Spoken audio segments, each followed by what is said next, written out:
Hello there. Welcome to Dharma Science Radio. My name is Ian, and I'm here to provide you with the most foundational, practical, and understandable awareness around the human design body graph that I can possibly deliver for you today.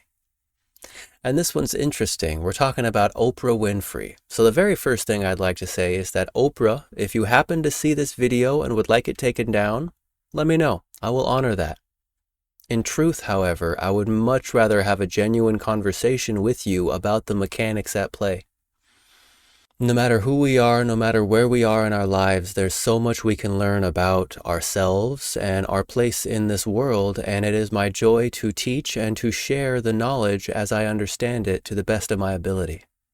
And I'd be honored to work with you. So with that out of the way, let's dive right on in.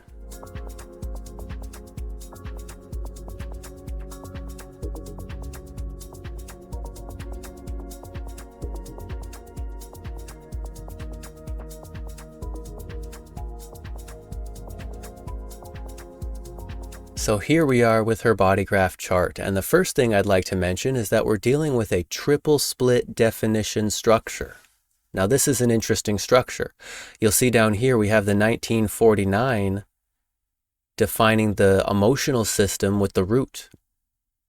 Over here we have the 5734 defining the spleen to the sacral, and then we have the 2946 defining that sacral to the G center, the sense of identity. And then all the way up at the very top, we have the 2461 defining the head and ajna. So we have somebody who has a specific individual perspective on life. This is her truth that she shares with us when she speaks. Is her individual perspective on life. Now, below that, there's this abstract and individual survival direction in life. This is somebody who has an intuition and is very busy responding to that intuition because they know they can't get away with the life other people can get away with. This 4629 channel is all about success where others fail and failure where others succeed, so she could not live an ordinary life. It simply would not work. And this 3457 is all about the archetypical, powerful response to having survival instincts. Very strong survival instincts coming through unorthodox methods. In the unconscious, mind you. Not something she's really thinking about and deciding this is how it needs to be. It's simply the body with its instincts going its direction. And this 1949, this is where there is identification. This is where she's actually aware of what's going on, and it's her emotional response to stress. It's about her principles. How does she respond to those in need? And so this is part of a triple split definition structure. So each of these mechanisms I spoke about, this individual perspective on life, this survival mechanism based on intuition and a bodily response, and this emotional response to stress.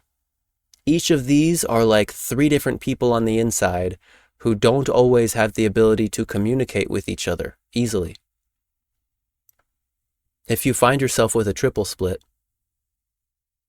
it's suggested that you spend time in the public aura, that you don't depend on specific individuals to connect your splits together, that you trust that you need to have time in public, you need to be around other people, because other people will connect your energy up in different ways, and that will give you different perspectives on what's going on.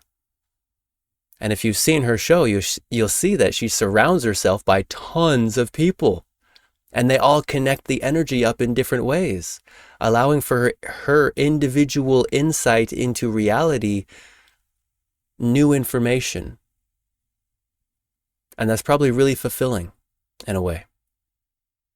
Because she can provide her answers, this fourth gate of answers, she can provide those answers to people, and they appreciate it or not. Because the thing is, in the mind of somebody like this, She wants attention. She needs attention from other people. All eyes on her. You got to be able to see me. You're giving me validation and attention. This is what I need. Now, this wide open ego center means that she might not really care that much about your validation. And yet there's still a bit of a pull towards that because I need your attention. She's got a lot to say. Heavily activated, undefined throat center. This is somebody who can be compelled to overuse their voice because they have so many different voices on the inside that want to speak. This 62, the voice of details, I can give a name for that. I can coin a phrase. This 56, I can tell a story. I can keep the stimulation going and foster new belief systems. This 35, I can express when I've had enough. I can express when it's time to move on from something. This 12, I have caution. I have the ability to pause for a moment and reflect, is this really the time to act? Is this really the time to speak? And this 33, this is I retreat into my own world. I disappear from all those people I surround myself with, because when I disappear from the world and I retreat into my own space, now I have a chance to make sense of all that went on, everything that happened in that time of being in the group aura, which as a triple split, having time in that group aura is very important. And then with that 33, having time alone is very important, so you can actually make sense of all that went down in the group. However, that's where the mind is coming from fundamentally, is this need to receive validation from others, primarily through receiving their attention. This need to receive attention from others, and this need to, eventually become a master of attention. That she can gather your attention and she can send you on your way. Get out of here. I've had enough of you. I'm done with you.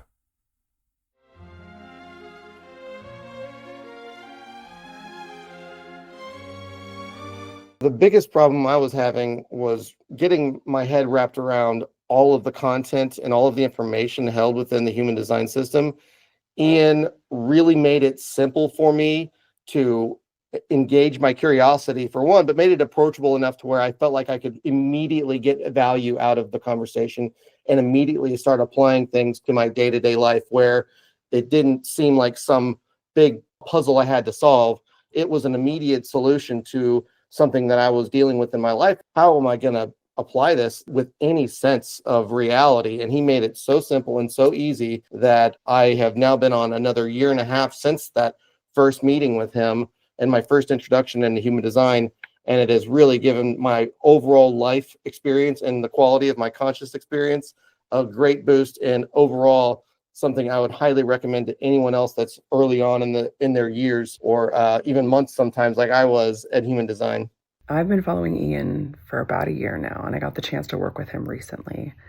The way that his knowledge of human design expands when you're in his presence to fit what you need exactly is something that is a joy to work with and a joy to see live in person. Oh my gosh, this session was so unique because Ian really made it feel like I didn't have to worry about expectations. I didn't have to have a certain outcome be a certain way, and really helped me understand that I could just kind of ease my way into this. And he was so conversational about it that it felt like I looked up and the time had gone so quickly that I wasn't expecting it to be as much value as it was for as easy as it felt.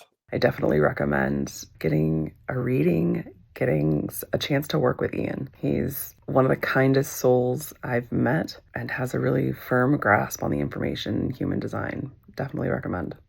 I would recommend working with Ian for anyone that is wanting to have someone that will be both there to nurture your curiosity about human design and the fun things that you can explore about it, but also will challenge you and push you in a direction that will get you up and moving and using it in your real life. I think more than anything else, if you want to not just mentally know this system, if you want to understand how to apply it and use it and see immediate results, Ian is the person I would recommend for that.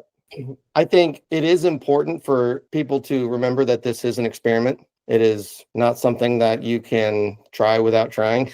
Like can't get the flavor of something unless you've chewed it up and swallowed it, right? And this is one of those things where Ian does such a wonderful job of making each thing that you're experiencing understandable and allows you to apply it with repetition. So it's not just a one-time thing. You learn how to build really good habits and how to build really good ways to honor your own authority in your own life. And from there, he lets you go and then you can fly. It's pretty remarkable how well he sets up my overall experience within human design for the purpose of changing my life, which it really did.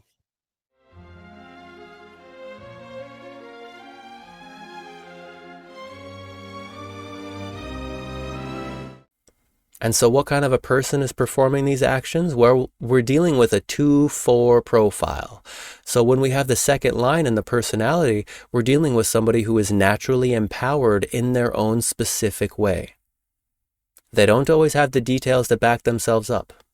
They can be called a paper tiger, wherein they come on strong and then you call them out and they're like, oh, nothing. I'm lost. I'm out of my element. Oh no. When the reality is they're called upon, and often the fourth line in the unconscious sees that as the opportunity, and now it's time to share my influence. Now it's time to use this opportunity to my greatest advantage. This is the nature of the 2-4, is that it wants to share its knowledge, information, perspectives, and energy with its friends, family, coworkers, colleagues, these kinds of things within its own specific network. Like when you get as big as she is, your network becomes made up of strangers at the far reaches.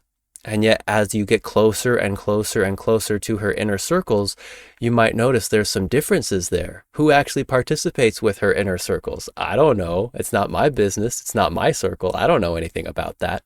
And yet I have to imagine as a fourth line in the unconscious with a second line personality, there's this natural ability to have inner and outer circles of perhaps very different qualities. Because it's all around mastering attention. Because you see, in a previous lifetime, she's already gotten over all these themes of willpower and the ego and validation and approval and self-worth or not.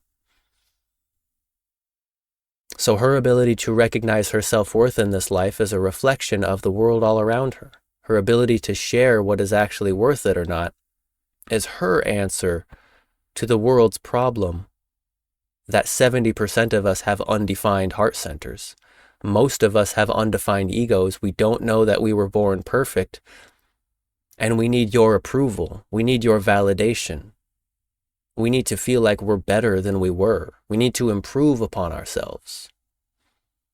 However, when it's wide open like this, it means in your previous incarnation, you've already mastered that theme. And so it's not quite as important as it is for somebody who, say, has a 40th gate hanging in an undefined G center. Then they really want your approval, and they'll deny even that they want your approval because they'll deny anything. Or if they've got a 21st gate hanging in this undefined ego center, then they will try to take control of the situation as a demonstration of their self-worth. If they can't control the situation, they probably feel worthless. The 51st gate here, hanging in an undefined ego center, well, their value could come from their ability to shock you, their ability to really be off the wall or to do something unexpected and to provide a shock that, wow, I can't believe they would do that. I can't believe they would say that. And they might find a sort of twisted appreciation or personal validation from the fact that they can shock you and disturb you. Whereas if you have a 26 hanging in an undefined ego center, then it's all about how one manipulates the facts, how one puts their own spin on things. And in the undefined center, well, then they could put their own spin on things in order to prove that they're worthless, or they could put their own spin on things in order to prove that they're so much better than you are. You nasty piece of business, you know? Yeah. Whereas wide open like this, no activations, it's kind of like a reflector. Things bounce off. It's not that big a deal. It is what it is. However, this heavily activated throat center, I need your attention. And if I don't need your attention, I need you to get the hell out of here because there is somebody else whose attention I really need upon me. Now, because this is a triple split, this basic theme of needing your attention to prove my worth is not the number one most important thing. That's the background element influencing what the mind really wants. It's the bridging gates that connect this split that is really obsessive for the mind with a person like this. And so we'll scroll down here and look at these bridging gates. There are 4 of them. Gate 3, the gate of ordering, Gate 42 of growth, Gate 54 of ambition, and Gate 58 of aliveness. So what her mind wants more than anything is to put things in order, to showcase her growth, because she's got so much ambition and she's so alive. Let me prove to you that I am alive because my ambition showcases so much growth, and look at how well I can put things in order. Look at how well I can provide you with the answers that showcase that I know what the order is. I know the order of operations. I know what goes first, second, third, fourth, all the way through. Because I'm here to provide the growth. I'm here to complete things. I am here to be the final say. Because I am the one with the ambition that can rise up. And I am the one who is bringing the real life of the party. These are the themes that her mind is really obsessive about, especially if she's amplifying and transferring over to the other side, losing sight of her intelligence, because I doubt she really waits for clarity all that much. Maybe a little bit, you know? I mean, you don't get to be that famous and that big without having at least a tinge of truth about you, a tinge of in alignment with your truth. Especially as a 2-4. The second line in the personality, they're naturals at what they do. So making decisions with their mind, fundamental self-abuse, they're talented at it. They can abuse themselves in a way that they don't even know they're abusing themselves because they receive the validation and the attention that they want. They're able to complete something. They're able to bring order to things. They're able to showcase how much ambition they really have. All because they're transferred over to the other side. Just look at how alive I am. Look at this. I am so happy and alive. Can't you see? And yet, is she really satisfied? Is this a sacral that's satisfied? Or is this simply a sacral that's busy, busy, busy, busy? Receiving that attention until it's time to disappear. I don't know, you know? It's not like I've spent time with Oprah. I haven't had a conversation with her, not yet. So I don't know if she's really satisfied. What I know is that she spends time around all kinds of different people and has a 2-4 triple split. That's healthy for her, in a sense, on the most basic level. And yet, is she really waiting for clarity? Is she really trusting her gut response over time? I doubt it. I don't think anybody is trusting their inner authority or type strategy without being consciously engaged with human design as a concept for the mind to watch. I think if they're lucky, they have a chance to have success on the material plane, which means we can look at them and be like, wow, they're successful. They have what they need. They must be happy. Well, the fact of the matter is most of them aren't.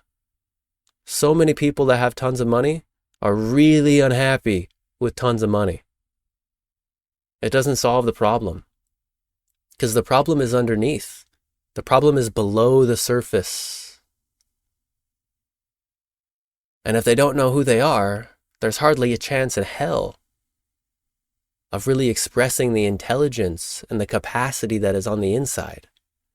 These are the gifts that each and every one of us has the chance to share in this life with the world. You see, when the neutrino penetrates the dark matter crystal, It resonates on the inside as a tone, and that tone is the sound of intelligence. And then it leaves this crystal through the color. And this color is what motivates our lives. It determines our lives. And then it's recaptured by the magnetic monopole into the line of a gate of an energy center. You see, each one of these 9 energy centers are part of quantum mechanics. This is explaining the literal physical energetics of what is happening in reality billions of times a second. You have any idea how fast a neutrino is? They're basically the speed of light, and they're penetrating our crystals of consciousness that fast, one at a time, with programming information from the sun and the stellar background frequency. There's so much happening every single moment. There's no way to keep track of it all with one's mind. It doesn't matter if you have a defined ajna, if you have a defined crown. She might not be busy with things that don't matter for her life. And yet the thing is, she's certain that she can get your attention. She's certain that she can prove her worth. Because look at how alive I am. Look at all my ambition. Look at the order that I've brought to people's lives by providing them answers. It goes on and on and on. Because the mind doesn't know when enough is enough. Even if you have a defined sacral, it means your body will tell you when you've had enough. It doesn't mean your mind knows. We still think we're supposed to make decisions with our mind. We think we need to figure it all out up here and then impose that upon the world. This is old school strategic thinking. For 90,000 years at least, this is how we dominated the world. And it simply doesn't work anymore. Maybe for some of us we can have success on the surface, and yet simply having success on the surface does not mean one is genuinely happy from the inside out. And that's what I wish for you, dear viewer. Regardless of if you have a 2-4 profile or you're a triple split or whatever your configuration happens to be. What I wish for you is the deepest possible satisfaction, the deepest possible success, the deepest possible peace, and the deepest possible surprise that is here for you. This is your birthright, after all. Each and every one of us has a unique perspective on life. And the beauty is to share it. We're not here just to dominate the world. We're not here just to tell others what to do.